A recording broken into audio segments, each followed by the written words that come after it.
पक्कै पनि यो यहाँको सौन्दर्यता अनि रमणीय भरिपूर्ण ठाउँ हाम्रो लागि एउटा नयाँ गन्तव्य हुन सक्छ।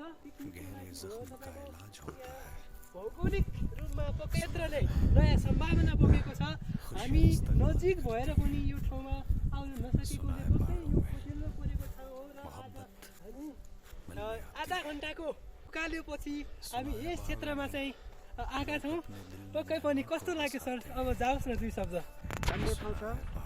हामी के अरे नजिक भएर पनि हामी यहाँ के अरे यो ठाउँ सुन्दर ठाउँ हामीलाई पुग्न सकेका थियौँ। खासै मौका समय मिलाएर यस्तो भौगोलिक हिसाबले यहाँको सुन्दरता यहाँको रमणीय अनि यो पर्यटक क्षेत्र हुने सम्भावना प्रबल देखिन्छ। हिमाल डाँडा पाखा वन बखेराहरू यस्ता रमाइलो ठाउँ रहेको छ। र म आग्रह गर्न चाहन्छु सबै साथीहरूसँग यो ठाउँमा आउनुहोला, पुग्नुहोला, घुम्नुहोला भन्ने चाहिँ म सबै साथीहरूलाई सुसन्देश दिन चाहन्छु। धन्यवाद सर, तपाईँका यी महत्त्वपूर्ण शब्दहरूले पक्कै पनि सबैलाई मन छुने नै छ। धन्यवाद।